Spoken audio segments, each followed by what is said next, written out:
Yeah, we know. We did our podcast last week, well before Dominique Ducharme was let go and Martin St. Louis was named interim head coach. Such is life when you record a weekly show. It happens, but we will get to Martin St. Louis and we'll get to Tyler Toffoli and other stuff with the Montreal Canadiens. And, well, if another player from the Canadiens gets dealt by the time you watch this podcast, well, I guess we'll get to that the week after as well. But in the meantime, let's control what we can control and talk about what has happened in the moment as we're doing this podcast, which includes, of course, the Canadiens looking to be a rebuilding team. This is Hockey Inside Out.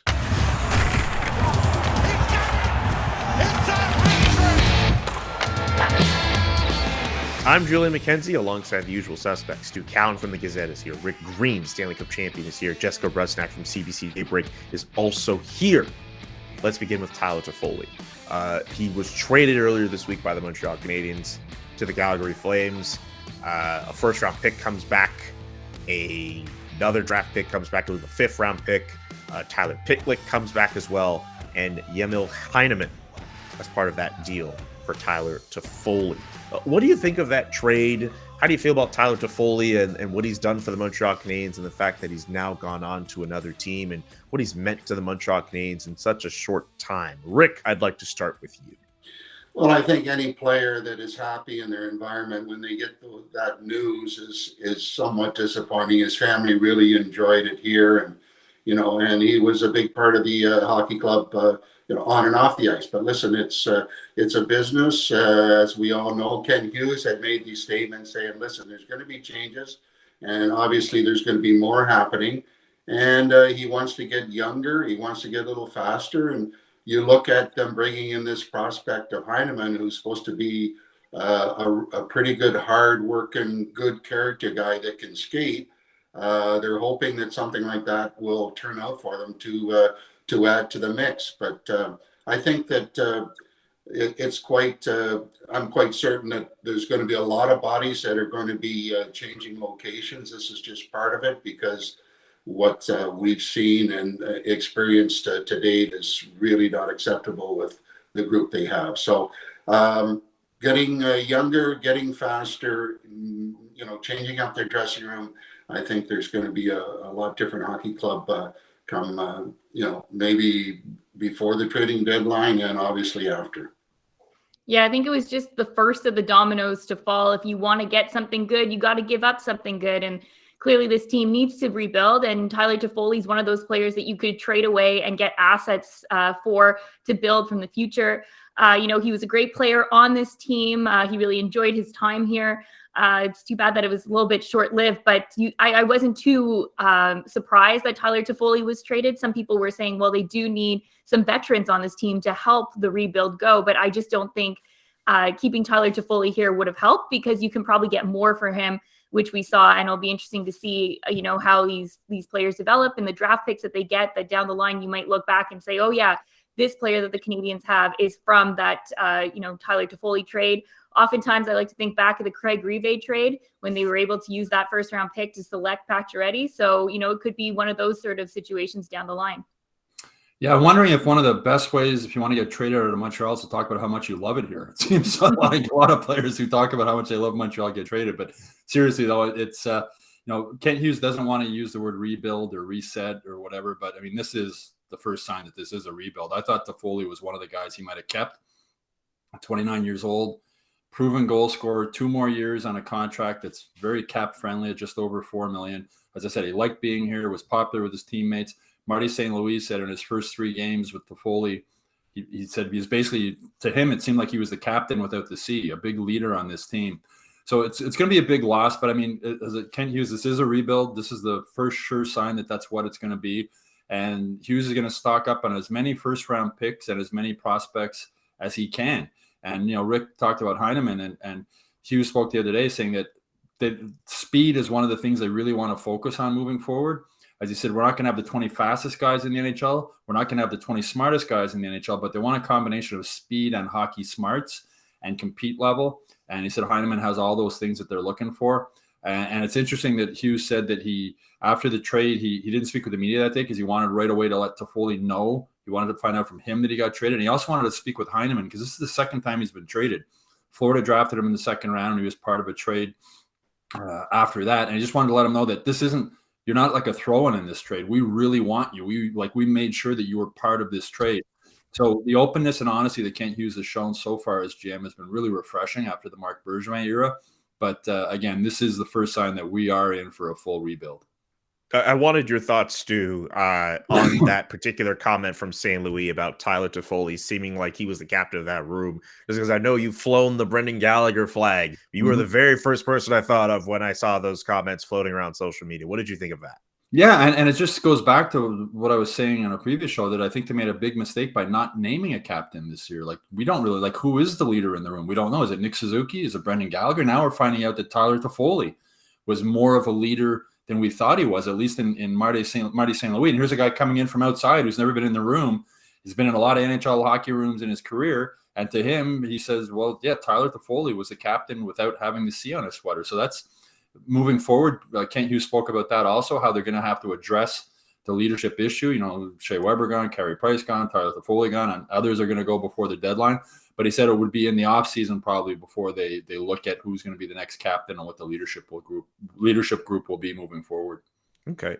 Jess, do you think the return for Tyler Toffoli was a good return?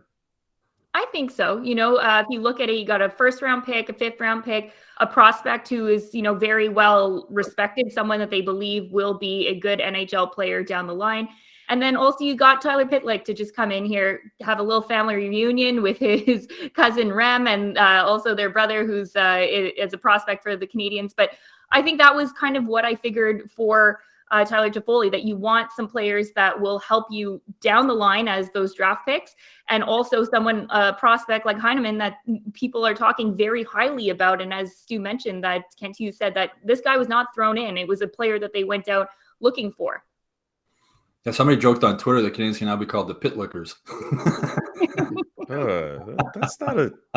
That sounds gross. Ew, it's a bit nasty. But yes, a first-round pick, a fifth-rounder, which I believe is in 2023. I just have to look that up very quickly. First in this year's draft, a fifth in 2023.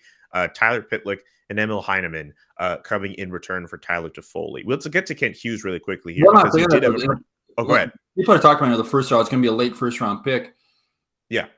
Teams trading right now are teams that are in the playoff hunt. So you're not going to get a lousy team isn't going to trade its first-round pick right now. So when you're asking if Kent Hughes got enough, teams making these deals are teams that are pushing, building for right now, not for the future. That's why the Flames are willing to give up a first-round pick, and that's why that first-round pick is not going to be a top pick in the first round. And even the first round picks, you know, it's a little bit of a crapshoot because there's no guarantee those ones are going to turn out, no matter, unless they're obviously exceptional. But you know, as you move down the line, some guys don't get it done, and if they do, it might take them 2 or 3 years before you can see some real results from some of these potential draft picks. So patience, I think, is going to be a big word here for the organization, even though they haven't said it. But there's going to be some growing pains, and the reality is, you know, it's going to take a little bit of time. It's going to be interesting to see if a lot of their veteran players are going to be on board with wanting to be part of that, you know, that time of transition, if you will. Rick, you know all about patience as a first-round pick yourself. Yeah. It was fun, but not that much fun. First overall pick, mind you. You know, it's not just a first-round pick, first overall pick. Kent Hughes had his press conference on Wednesday. He addressed the Tyler Toffoli trade, but he talked a lot about Ben Sherrod. And the biggest takeaway from that for me, the fact that he'll make the right deal when it comes to Ben Sherrod if it's there. It doesn't seem as if he wants to make a move just to make the move, but we cannot ignore the fact that there are a slew of teams, including the Toronto Maple Leafs, who are very interested in Ben Sherrod. What were your takeaways from Kent Hughes addressing the media on Wednesday? I thought it was like really refreshing hearing a GM, not BS his way around this kind of press conference, that he was just very straight up. You don't expect him to say everything because, yeah, he has to keep some things secretive so other teams don't exactly know what his plan is. But he also doesn't have to, play dumb in a way when we know, Ben Sherratt is a player that other teams are interested in if he will be dealt. And, he said, if the deal is there, I'll make the deal, but I can't tell you right away that he will be traded in 5 days from now. Same sort of thing with Jeff Petrie. If there's a fit that makes sense for the Montreal Canadiens and the other team, he will do it. And I think it was nice too that he explained, why it did take him a few days to speak to the media about the trade. And he said his priority was to make sure that the players knew who are involved in the trade, that the information from him, and not find out through Twitter or find out through anyone else, which I think has been a problem with this team in the past with Marc Bergevin, that some players didn't feel he respected them the same way. Look at Andrei Markov, for example. He's been very vocal about that. And I think it's important for Kent Hughes to start right away setting the precedence that, you're someone who's respected and you'll find out the information from me. And I'm sure that comes from him being a player agent for many years and dealing with players when they get traded and what's important for them. Yeah, after the 2018 season, I guess it was, when the Canadiens finished 28th overall, and at the post-mortem news conference, Jeff Molson spoke about how the team was going to be more transparent, how the more information they could give, the better the fans would understand what was going on with the team. I guess he forgot to give that memo to Marc Bergevin, though, because it never really happened. It maybe happened for a short period of time, and then it disappeared, and they became less transparent than they've ever been at the end of Marc Bergevin's reign. So, when they talked about it again with this new regime, I was like, oh, I'll believe it when I see it. Now I'm seeing it, and I'm believing it. Bringing in Chantal Maccabi as the vice president of communications. Hughes has done one-on-one interviews with every major media outlet in the city, including myself. I had 30 minutes with him. He's very, transparent. As I wrote a column, it's hard for GM to be transparent because he can't tell you everything he's doing. He's doing his job properly. He has to keep some things close to the vest. The thing is, Marc Bergevin wasn't open. Like, he wasn't open or honest about what was happening. And Kent Hughes is, he spoke. He says, Ben Sherratt, if I get the right trade today, he's traded today. If I get it tomorrow, it's tomorrow. If it's 2 weeks, it's 2 weeks. About Jeff Petrie, he said, if a deal works for both teams, I'll make the trade. If it doesn't, I'm not in a rush to do it.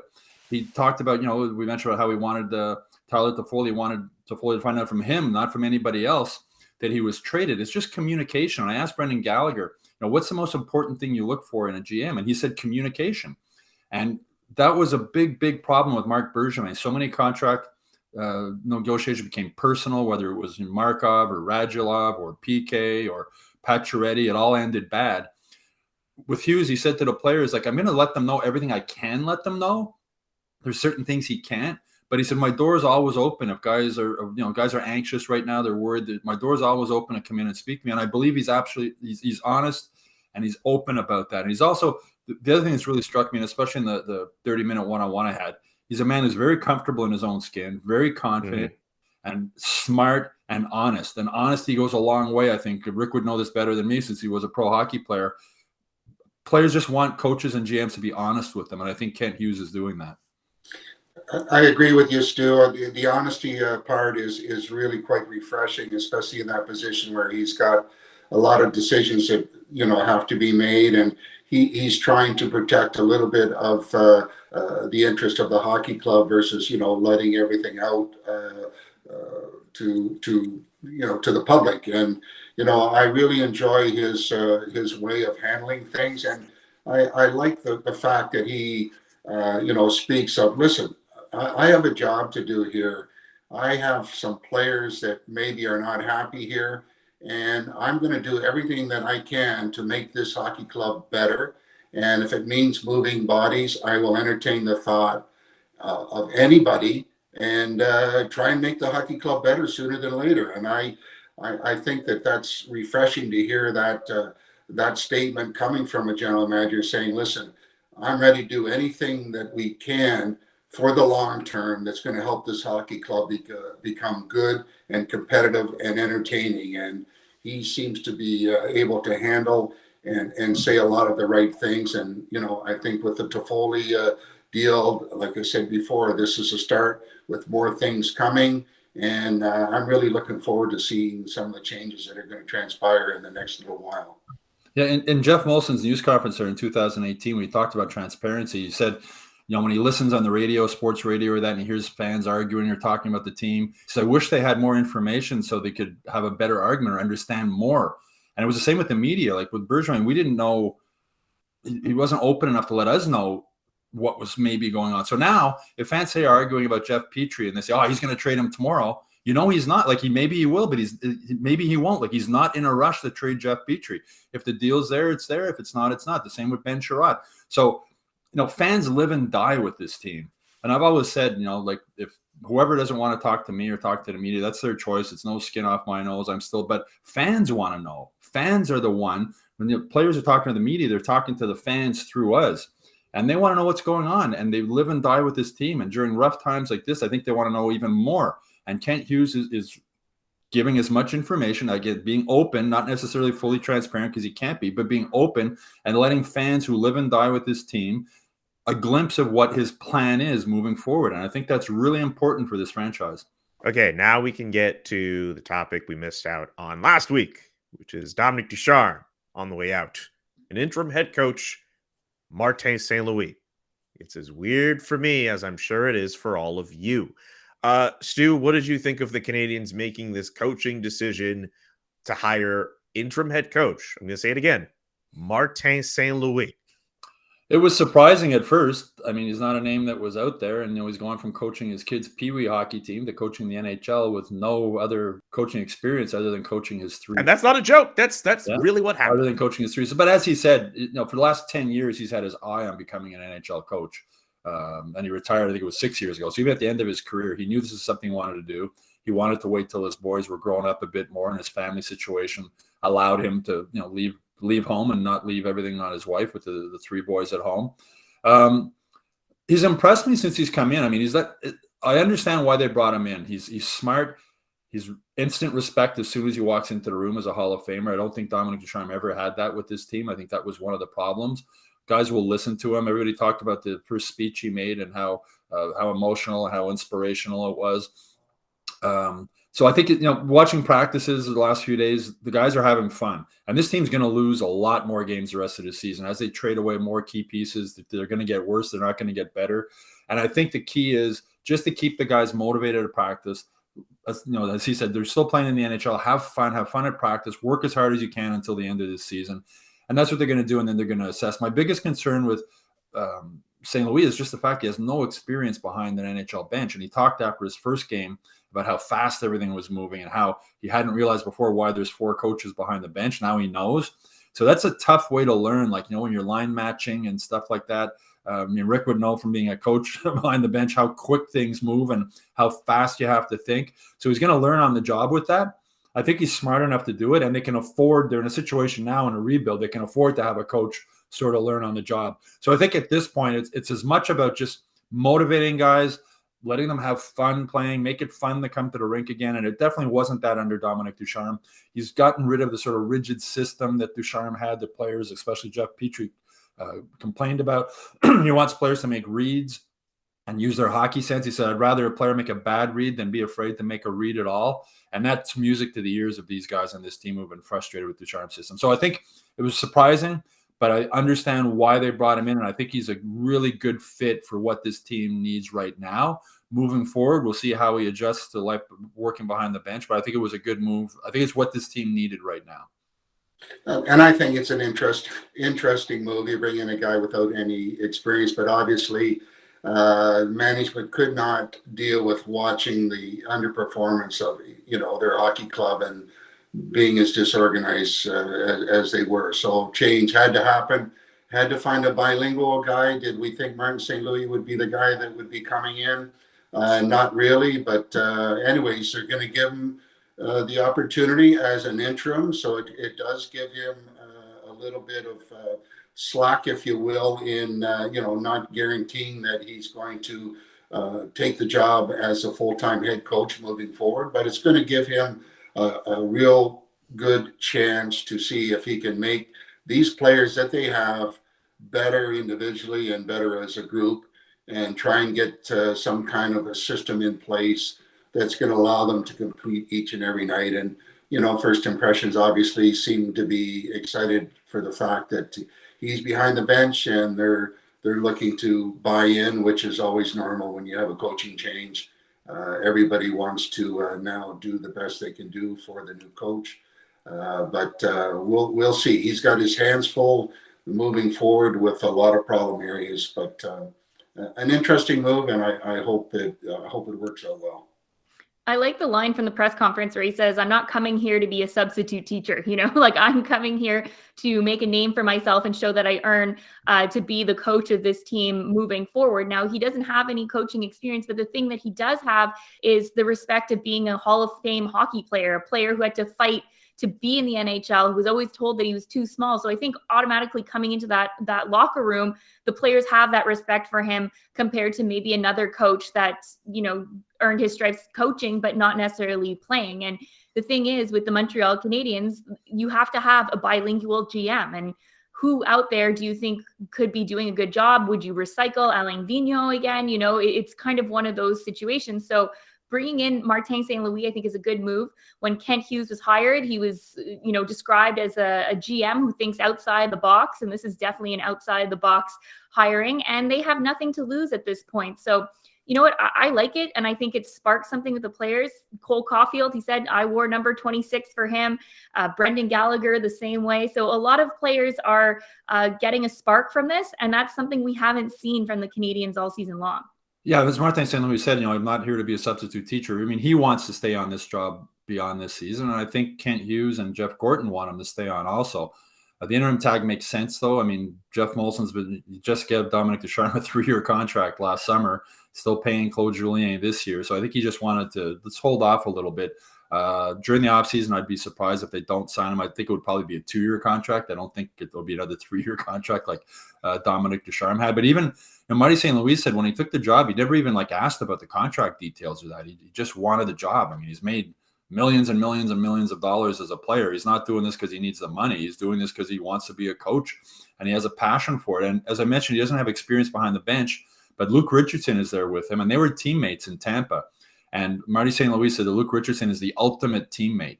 And I think right now he was the ultimate teammate on the ice with Marty, and I think right now he's the ultimate teammate behind the bench with him. I think he's really going to help him moving forward. And there might be other changes in the coaching staff after the season, but I think Luke Richardson will remain here unless he gets offered a head coaching job elsewhere, because he's never going to get one here.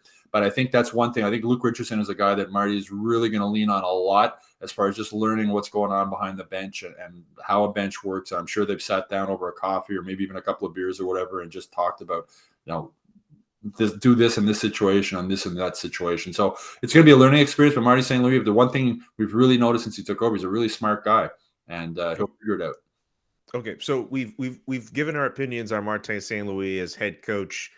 What about, well, I guess from just our initial reactions to it, but as of this recording, I believe he's coached through about 3 games with this team. Rick, I'd like to know your impressions of Martin St. Louis, the head coach of the Montreal Canadiens, even in an interim capacity. By the way, if he's named official head coach of the Montreal Canadiens, Martin St. Louis will become the 26th head coach in team history. I don't know about you. That just sounds very coincidental to me. Rick, what are your impressions of Martin St. Louis as coach of this team through his first few games with the organization?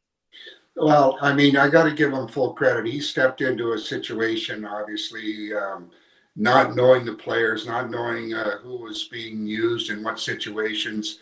He had a lot of stuff coming at him, and still does. And, Stu touched on it before. The assistants are going to be really important here in helping him get through and helping him understand and trying to figure out, what kind of systems Dominique Ducharme had tried to instill with these guys and make the adjustments. So he's got his hands full in, trying to make change and trying to get these guys to play that he would like to see them how to play. And, in a short period of time, because it's all about winning. It doesn't really matter what you did for me, last year. It's about let's get something going. Let's get a winning attitude. And, it's really nice to see him taking time with Cole Caulfield. And I think there's two areas there that obviously are interesting. One is he's giving him a real hands-on treatment by, almost being behind him, instruct him each and every shift. And, that being said, standing behind Cole Caulfield, we're going to probably see more of, because he's the only one that St. Louis can see over the top of his head to see the rest of the game. I knew that crack was coming. In all seriousness, a refreshing young guy that's coming in and bringing in some new ideas. Let's give him some time, see if we can get the group that he has. Not going to be easy, but get them to do a lot of things better than that they've done previously. And I think he's just changing the mood of this team. They hit rock bottom. It looked really, really bad for a long period of time. And that's why they had to do something to change things up. And even in his first game, when Caden Primo was pulled, and him going over to him when he was on the bench and just giving him a little tap, being like, it's okay. I think like things like that go a long way, especially with the younger players when they're not really having the season that they were hoping for. Will help down the line and help their development. That's something we spoke about on the show before, is, how much will this season hurt the development of young players? And right away saw Cole Caulfield, something changed with him having Martin St. Louis there. Now, I don't know with Dominique Ducharme, his communication skills, from an outsider's perspective, it just didn't seem like he had the best communication skills, that the players weren't really responding to the method that he had. And with Martin St. Louis, it seems like a different situation, that they're really, getting the spark from him and just enjoying themselves now for the last 2 months or so of the season. And they can just hopefully build from it going forward. Yeah, we're talking about the experience thing. I mean, Marty has experience in locker rooms and on the bench. And, experience, the only way you ever get experience is for someone to give you a chance, right? I mean, I wouldn't be here talking to you guys today if Red Fisher hadn't taken a chance on me when he was sports editor, a young guy, and given me a chance to get my foot in the door. So the only way to get experience is to do it, and Marty's getting that now. You mentioned Cole Caulfield. Caulfield was asked about biggest thing with St. Louis, and he says he has confidence in me, which means that Dominique Ducharme, I guess, didn't. And Rick would know, as a player, confidence is such an important thing.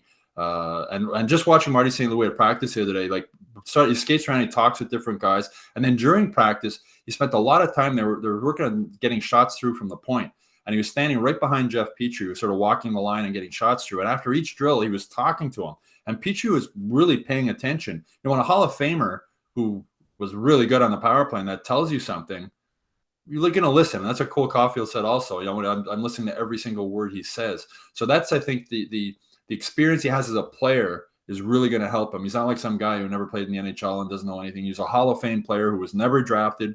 And as he said in his first news conference, his mother used to always say, "Show him, Marty." And he said, just give me a chance, and then let me show you what I can do. And now we're going to see what he can do. Yep. I think it's really, I'm sorry. I was just going to say, I think it's really critical for people to understand that, the information and methods that he's going to bring across to his players has to be stuff that the players ultimately are going to see work, because it's much, much easier to sell something that works and for them to buy into it and, take pride in doing it when they see the end result is, wins or, more positive things happening in their play. So I'd be curious to see the type of things and adjustments that he is making and bringing to the players. And, and ultimately we'll see whether or not these are good things, and we're going to see some positive results because of it. Yeah, and the drills he's doing, these little 3-on-3 drills, are really fun to watch at practice. And he was asking where he got them from. And he said from youth hockey. They're fun drills, and the players are having a lot of fun with them. And, if people want to see some of the drills, if you go to the Hockey Inside Out Facebook page, I shot some video from practice of them, and they're really cool to watch. You can see the guys are just having a lot of fun doing it. And as I said, that right now this team just needed an injection of this. Nothing's been fun this season, right from the start, with Carey Price situation and Weber. And there's going to be a lot more losses going forward, but at least try and get a positive atmosphere around the room heading into next season. I'm not going to lie. I know the players definitely need it, but us media types kind of needed it too. It was going to be a slog going through the remainder of that season. But now there's a whole other element to it. We want to see what Martin St. Louis, the Hockey Hall of Famer, does as head coach. Fans are very much interested in this team. Remember, a lot of them checked out because of how bad this team was, and still a lot of them very well have. But I think a few more have kind of perked their ears up wondering, well, what the hell is Martin St. Louis going to do as head coach of this team? Is Cole Caulfield going to wake up? Are these players going to get better? Also, Martin St. Louis, a Hall of Fame player with no coaching experience behind the bench. How is that going to go? There's a whole bit of interest that has kind of perked up around this team as a result of this coaching change. There's one last question I want to ask before we end it. Rick, you kind of touched off on something here with Martin St. Louis, and at a certain point, some of the teachings that he's done, they have to lead to tangible results. And you did kind of touch off on the fact that whether it's through wins or whether through more positive results, in a season like this with the Montreal Canadiens, how important is it for that positive results to actually be wins, or do you think it has to be that, or does that not matter as much considering what the season's like? Well, I think obviously when you make a change like this, you're going to see effort improved by each and every guy, and I think we've seen that so far with everybody trying to get involved. And then you have to break things down into the different parts of the game that have been struggling. And we always talk about the defensive zone type of play where it's we don't know if they know what they're supposed to be doing and where they're supposed to be. And I think Martin is going to bring in his ideas on how to patch up some of these problem areas that have been hurting them all along, turnovers and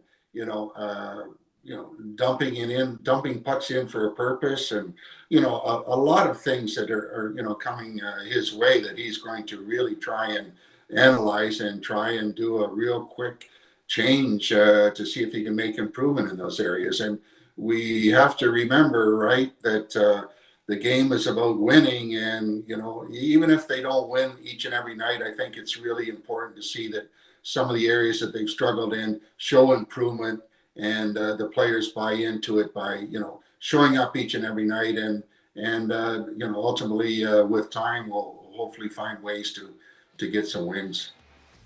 Yep, we'll have to wait and see as the Montreal Canadiens season continues to chug along to the end of the year, where no playoffs on the horizon, but who knows what the team will look like at that point. Friends, thank you very much for being the great panelists that you are on this show. And friends, you watching at home, thank you for watching the show on YouTube every week as you do. If you haven't already, subscribe to the Hockey Inside Out YouTube page. We would appreciate that. And of course, subscribe to the Hockey Inside Out newsletter and visit hockeyinsideout.com for more fun stuff. We'll be back next week.